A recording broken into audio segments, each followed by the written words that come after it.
All right, guys, what's up? Time to do some more questions. Doing this right after breakfast, actually.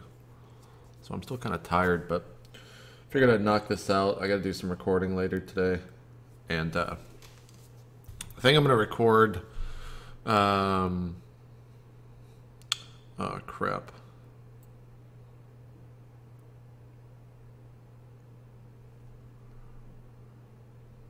Sorry, someone's asking. I'd forgotten about that. Anyways, someone was asking me to go out for drinks tomorrow night. I've forgotten. So yeah, still kind of tired. Going to answer some questions, though. Left off yesterday about where do you see eSports in 5 years? I really feel like the MLGs, the IEMs, the IPLs, the DreamHacks, the NASLs have done kind of their part so far. Each time they have an event, they're improving. We're trying to make sure that everything's good for the consumer. I say consumer, but I should just be saying spectator. I feel like the esports community isn't at the stage right now where they are willing. A lot of people throw around the term like diehard esports fan or esports supporter or something like that. And when it comes down to it, they're not willing to throw in at least on a more mainstream approach, the average person is not willing to throw in money yet for, say, a GSL pass or HD, et cetera, et cetera. I feel like, I hope in 5 years that if there is a organization to switch over to a UFC, whether it's DreamHack, whether it's IPL, whether it's NASL, I feel like that's kind of where we need to go to make this profitable for these companies, because everyone believes that these companies are just rolling in the money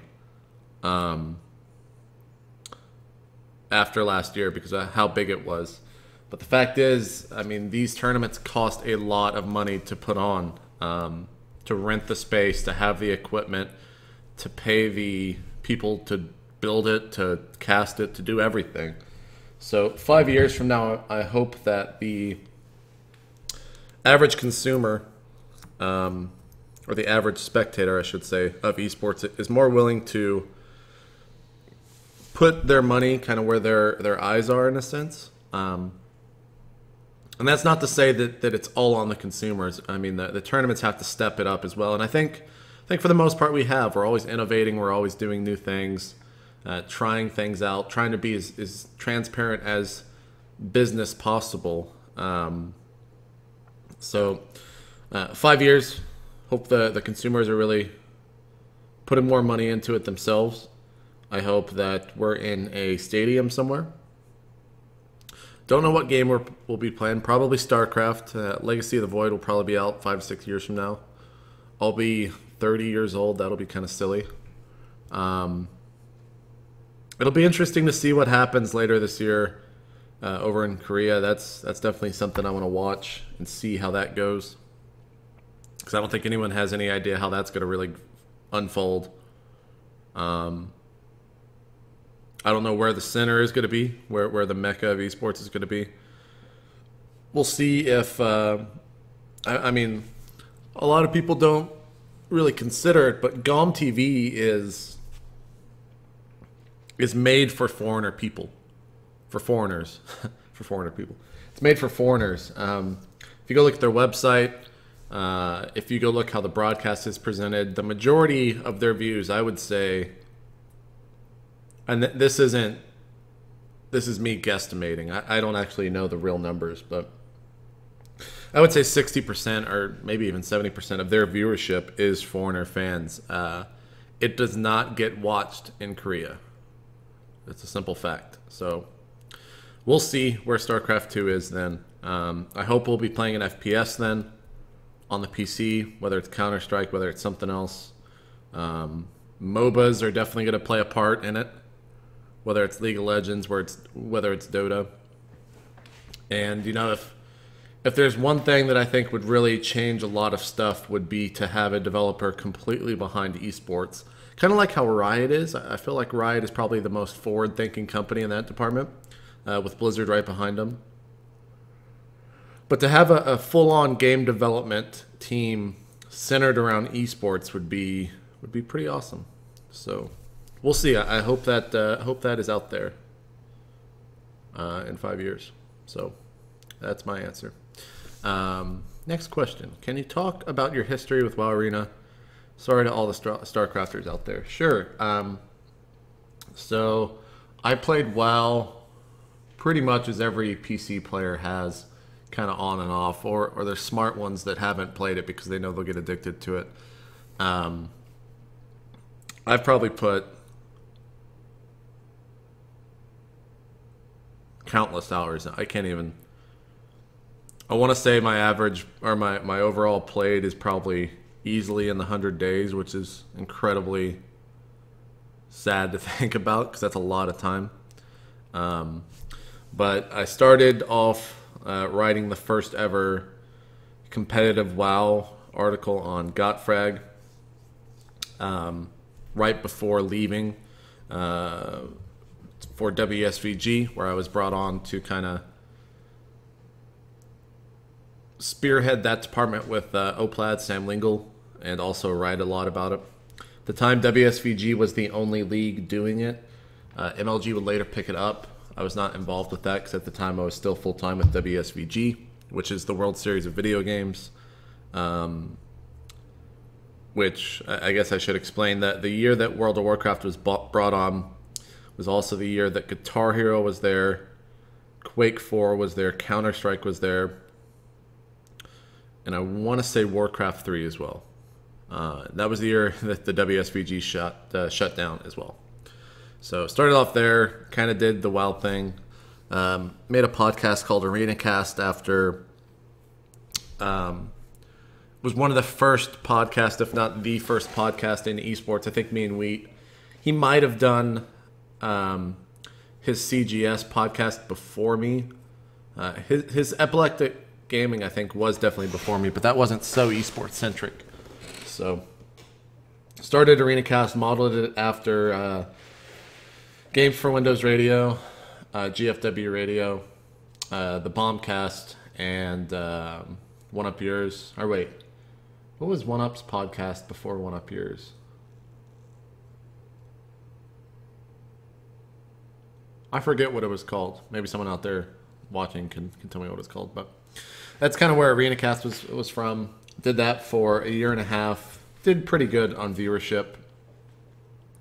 Kind of once World of Warcraft died, I stopped doing that and started focusing on StarCraft 2 once the beta was announced. And then started up State of the Game. So, yeah. And then I'm not... My personal accolades in WoW are kind of silly, so I'm not going to jump into that. But I knew every WoW player out there, from Koreans to Europeans to US players, etc., etc. So, all right, next question. And I have not filtered these whatsoever. I don't know what the questions are going to be, so just kind of going off whatever, going down the line.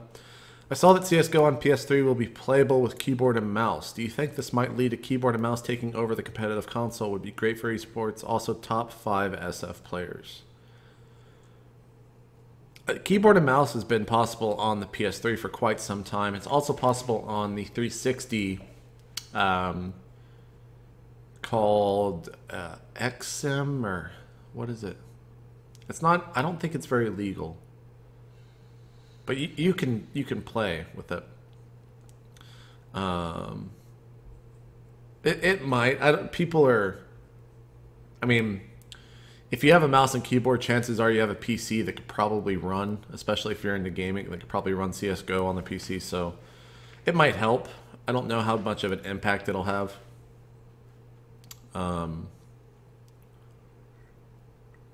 We'll see. We'll see. I don't really have too much thoughts on that. Top 5 SF players. I I watch StarCraft. I watch Street Fighter. I don't watch it religiously, but I'll watch a tournament every weekend when it's on. So my knowledge is somewhat limited, but just off the top of my head, my top 5 are Daigo, or however you say his name, Umahara the Beast, Jay Wong, Latif, Wolf Crone, and Kazunoko, I guess. Probably my top 5 to watch. Yeah. Thank you, Z-Core, for that question. Why don't you post on V? We like you, I think. You know, I've never really spent that much time on V. Everything that I hear about from that board, from that alternative community, if I was Kenneget, is actually through Kenneget. So it's also kind of weird for me. I don't know because I've never spent time on it, the way that it works is kind of foreign to me. How it's just kind of one long thread, at least that's my understanding of it. I'd love to go and read more of it. I probably should. You guys are always pretty funny to watch and read what you guys have to say. I love the Hey Pro stuff. I don't really know where the beta thing came from. That's spawned from the V crew, and I don't really understand it. But yeah, I don't know. I definitely should read some more there. You guys are pretty funny. Probably more so than the Reddit guys, in my opinion. I feel like you guys have kind of taken over Reddit sometimes. So.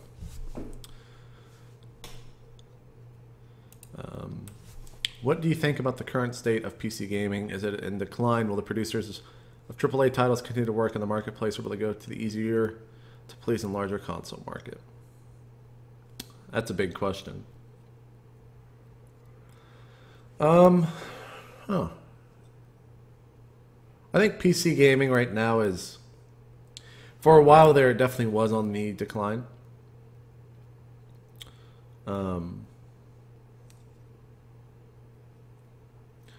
But it's definitely gotten a lot better with League of Legends is a pretty big thing, and I think is definitely responsible for PC gaming.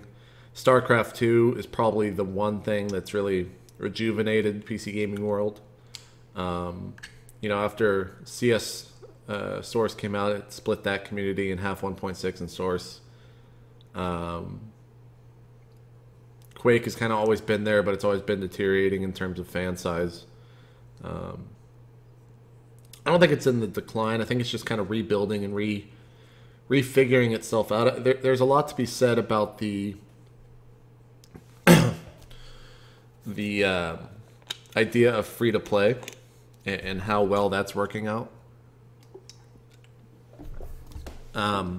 For League of Legends and some other MMOs, or a lot of MMOs except for WoW, are kind of taking to that, and it's definitely cool. I mean, I think Lord of the Rings, when it went free to play, it was an incredible thing for them. They went from making little to no money to making a ton of money.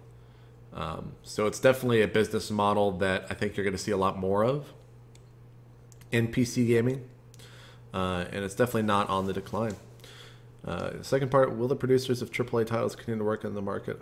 I think that console ports are always going to be a thing, at least for the next couple of years.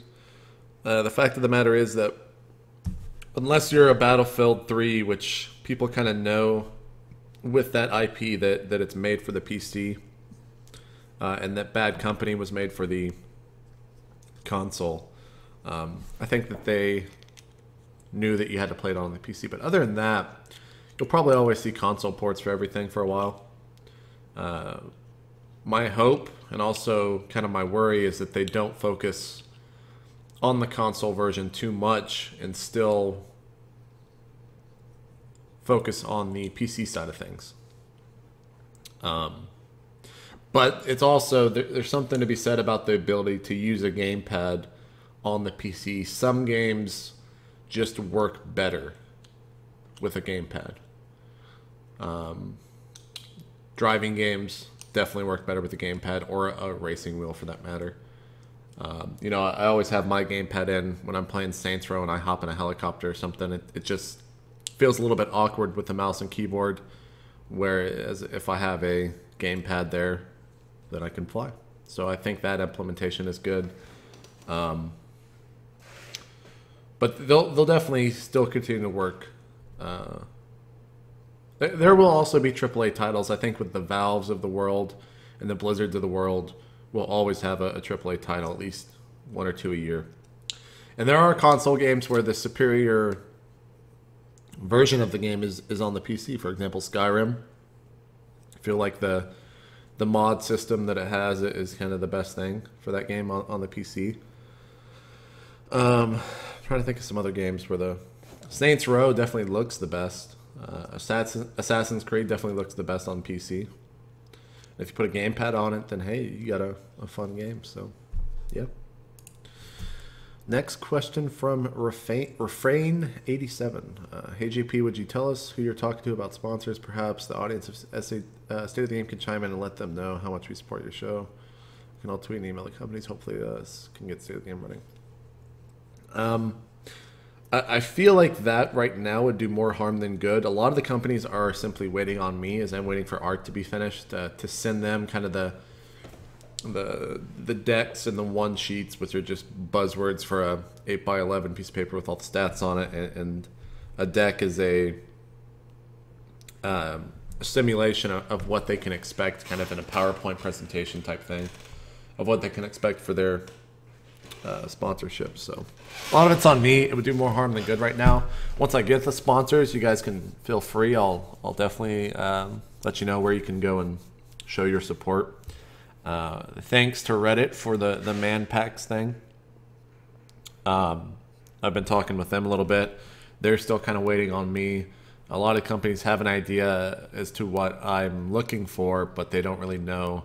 Unless they follow the show, they don't really know the stats. So a lot of them are just waiting on me. I think MMO eSports will take off with Firefall and Guild Wars 2. I played Firefall for about 5 minutes. And I think I'm under NDA for that, so I can't talk about that. Guild Wars 2, though, I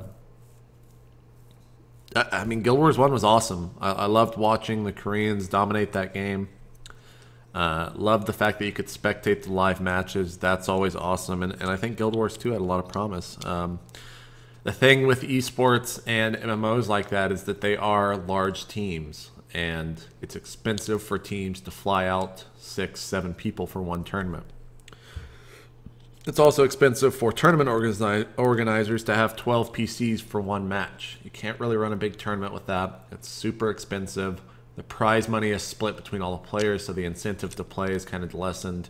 So we'll see. I don't know how that's going to exist on a LAN scene. I think that'll probably rely on ArenaNet to do their own tournaments for that, which I think they probably will. They did it for Guild Wars 1 for a while. Had the World Championships or something like that. An online league for that definitely would work. But I think that Guild Wars 2 will have a ladder system. I'm not sure how it's all going to work, but they could probably do it online more so than any other company. A lot of these questions get submitted twice. From your experience, who's the hardest commentator to commentate with? Let's see. In my experience, the hardest commentator to commentate with is Day 9. He is the all-seeing eye, so to speak. He doesn't really ever miss anything. And unless you're, I kind of talked about this yesterday, unless you're Nick and Dan, Artosis and Tasteless, where you're kind of having an active conversation, you're basically looking for something that the other commentator doesn't talk about to talk about next. And with Sean, he's always finding everything. So it really, it pushes you to find something unique to talk about or set up a question for him, which is why I think the best commentators to cast with Day 9 are the Huskies and are the DJ Wheats, because Wheat and Husky are so good at pitching questions to Sean. And that's generally how I look at casting with Sean is, what can I ask him about what's going on in the game right now that he can analyze and that he can tell people about, even if I know the answer to it, even if it's a simple question. There's always going to be one person that, at least and that's what I'm hoping for, that, sorry, stop fiddling with this, that will understand it and that'll get it. And yeah, so I'm not saying Sean is a bad caster or anything like that. It's just, personally for me, he is the hardest commentator to commentate with, because he is so good at finding everything that's going on in the game and doesn't really ever miss a beat. So yeah, thanks for the question. I don't really know how long I've been doing this, but do you think there is any chance that StarCraft 2 or other eSports will make it to cable television in North America or European region like Brood War was in Korea? Thank you for your time, and I love the weekly State of the Game. Thank you for your question and your support. I don't really know if we need TV. I think Wheats pretty much covered this question, and I agree with him wholeheartedly about it. It might make it to TV. I don't think we need TV to succeed. TV is kind of a dying thing. Although that's kind of a weird statement, because like American Idol gets like 27 million people watching it still. But yeah, I don't know. Go read DJ Wheat's thoughts on it, because I pretty much agree with that. It's kind of a cop-out of a question, but it's a long answer, which I think he covers pretty well every time he answers it. What is your favorite series, TV, book, video game, anime, however you want to answer it? My favorite series, at least, I don't really read all that much. I have pretty bad ADD, and I can't. I'll read 3 pages, and then if you ask me what happened, I don't know, because I'll get sidetracked by something. I can't really read unless I'm on a plane or something where I don't have access to a PC or some other device like that. So I don't read all that much. Video games, I feel like a lot of series. I don't really have a favorite video game series. Anime, I haven't watched anime in a long, long time. I think probably anime is like Eureka 7 or something. I watched that when I was in, I think, high school or something like that, maybe early college. TV, though, it's definitely Friday Night Lights. That every Wednesday when that show came out was definitely a highlight day for me in terms of watching something. Friday Night Lights is pretty much a representation of kind of my high school career, in a sense, where it's so football based and kind of how it represents Texas almost perfect. I would actually say perfectly. It is the quintessential Texas high school show. It's up on Netflix. You can go watch it there. It's a little bit drama based. Season 2 gets kind of crazy with what's going on, but I feel like season 5 is awesome. Kyle Chandler is probably one of my favorite actors on that show. I was super excited when he won an Emmy for the season 5 this past year. That was a big thing for a show that never really got a lot of views, was always on the edge of being canceled, but it was so well liked by critics. Every episode was kind of each week there was never negative reviews. People just didn't watch it. So that's definitely my favorite TV show. Go watch it. It's on Netflix. It's an awesome, awesome show. There's 5 seasons. Each season's hour long. I want to say 12 episodes. Some of them might be 24 episodes. But it's really, really good. Will MLG ever pick up Counter-Strike, or is it too late? What about Dota 2? Maybe. I don't know. We get asked a lot of questions on what games we're going to pick up all the time. And we don't really know. We kind of follow what the community's doing. So if the community is playing Counter-Strike, if there is developer support for Counter-Strike and Dota 2, which is Valve, which historically there hasn't really been developer support in terms of prize money and just overall support, then probably not. But hey, if they're one to throw money at it, then we'll gladly run a tournament for them. I think they're both obviously incredibly competitive games. I played Dota 2. I think I've put in like 400 or 500 games in the beta, which is a lot when you factor in each game's 30 minutes to an hour long. Especially with how busy my schedule is. Counter-Strike, I mean, what can you not say, or what can you say that's already not been said about how good that game is competitively? So we'll see. Developer support is kind of the big thing there. Do you have any previous experience with fighting games? You know, I played almost every fighting game up until high school, and then I just stopped because I was playing a lot of Quake 3, and then eventually World of Warcraft. But I played the Killer Instinct on 64. I played Battle Arena Toshin. I played Tekken Tag Tournament. My brother used to work at a GameWorks, I think is the name of the arcade. It's a national chain here in the U.S. So I had unlimited cards. I would go on a Thursday, Friday, Saturday, Sunday night, whenever he was working, get dropped off at 5 o'clock and leave at 3 a.m. when they closed. Play Marvel vs. Capcom 2 a lot. I was a pretty big Dance Dance Arena player, if you can believe that. So much so that I lost a lot of weight playing that game. I would probably play that game for 4 or 5 hours a night, 2 or 3 hours, or 2 or 3 times a week, man. I played a lot of that game. I even have a steel dance pad. I don't know if that's here in Galveston or if that's back at home, but I spent a lot of money on that game. But anyways, fighting games, you know, I've played everything from... I have not played all that much recently.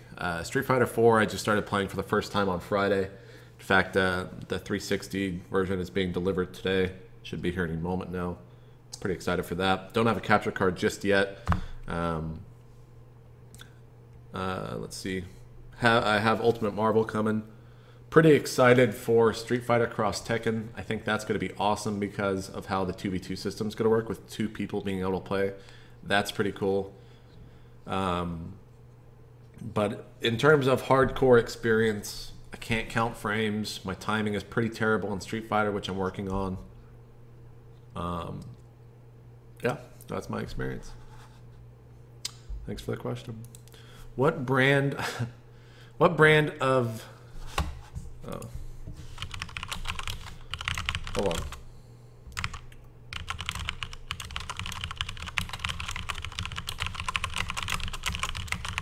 Mechanical keyboard, I apologize for your ear. What brand of eyeliner do you use? You know, let's see. My eyes are pretty dark. That's always been something that's followed me, partially because I don't sleep all that much. Which is probably also why I look... Everyone says I always look sad. Sorry, I said sad because I thought someone was knocking at the door. That sounded really sad.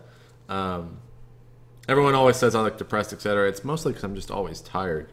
I'm a workaholic in the sense that if something needs to get done, I'll do it that day. And I don't really like... I have no patience when it comes to something that I need to do that I know is being delivered the next day or needs to be delivered next day. So I don't wear eyeliner. I'm sorry. Yeah, there's my answer for that. I gave a serious answer to a troll question. What's up? What is your favorite esport related memory of 2011? Sorry if this is a repeat question. I don't think it's a repeat question. My favorite memory of 2011.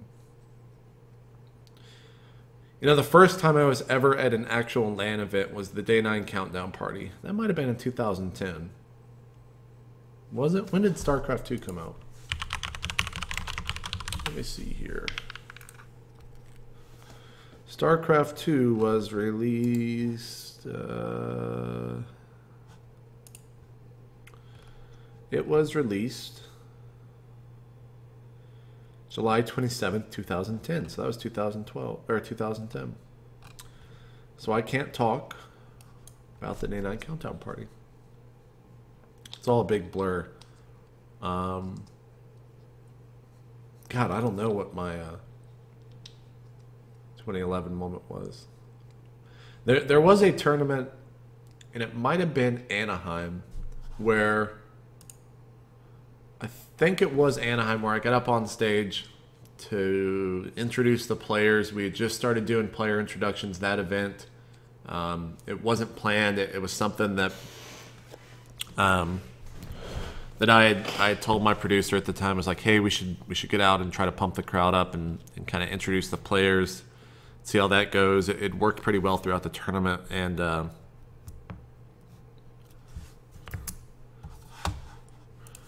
talking to Mr. John Nelson.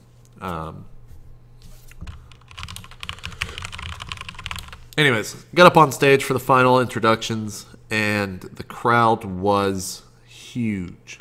Actually, BlizzCon 2011's best esport, but this is a pretty cool, or best thing of 2011 now that I think about that. Finals crowd was definitely magical, but going back to the story, getting up on the stage there in Anaheim for MLG Anaheim was pretty crazy. Sundance was up there. We were watching on the couch in the main stage. Might have been Columbus, but I sat down after the introductions. After there was a moment where I just kind of put the mic to my side and sat there and just looked at the crowd because of how taken back I was, and sat down next to Sundance, and I told him, like, you made this, like, thank you so much for making this a possibility. And he was definitely a little teary-eyed at that point, I think, as well. And then we sat there and watched a fun finals where I think MVP won Anaheim against MMA, maybe? Yeah, because that was where Boxer got third. I think MMA beat Boxer there, I think. But yeah, that was awesome. But BlizzCon 2011 crowd, that was something incredible that I will probably never forget. When GSL introduced Nick and Dan, I was in the very front row, and I stood up immediately, started clapping for those guys, and Artosis was pretty much crying on stage. He said that he shed a tear, but he was bawling his eyes out for sure. And Nick was speechless. So that was an awesome experience. But a couple more questions, and then I got to go do some work. Will Artosis be a consistent member of State of the Game now that he has a baby? Yeah. I spoke with him the other day. He's now home from the hospital with his kid. He'll be on this Thursday. He'll be on every other show as long as nothing comes up. So look for that Thursday. Last question. What the hell? Where did you buy your StarCraft 2 player posters on the wall behind you? Regardless, keep up the great content on your channel. So these were made by MLG Casso, K-A-S-S-O. These are pictures that were taken from the... Here, I suppose I can get a better shot of them. These were taken from MLG photos that we had, and he put them in Photoshop. Hey, you can see my Popeyes box. Popeyes is pretty good, by the way. I highly recommend you eat there. Get some honey biscuits. They're very good. Or get some biscuits and put some honey on them. Anyways, he put them in Photoshop. I had them printed here at a local print shop. They ran about... I got a friend discount. They cost me about $140 altogether. They're one of a kind. Yeah. I don't know. Maybe Casso should start a business where he sells posters like this. They're actually printed on pretty thick poster boards, about that thick. And yeah, they're pretty cool. I wish I had some different players. Losira isn't really all that relevant right now. TLO's cool. Naniwal, of course, is very relevant. He's a good player. And MMA is definitely relevant. So I'd probably replace Losira. And if I was to get someone new, I'd replace Losira, Naniwal, and TLO. I'd probably keep MMA. Maybe get an ST up there. I don't know. But I don't have any plans of replacing them. So that's it for today. Submit questions, formspring.com/itmeJP. Later tonight, I plan on doing an interview series. We're going to kind of, I don't know how I'm going to model it after. You know, I was thinking about this a lot, and I'm going to interview Wani tonight, but it's more going to be just kind of two people talking back and forth. I want to talk to him about the Korean scene, talk to him about players, Brood War, things like that. And I think the show idea is to go in without any written questions, which seems weird, and just talk to him. Talk about his life, how he got into esports, things like that. We'll see how that goes tonight. It'll be the pilot episode. I'll post it here on YouTube. And we'll go from there. Maybe I'll have some more players on.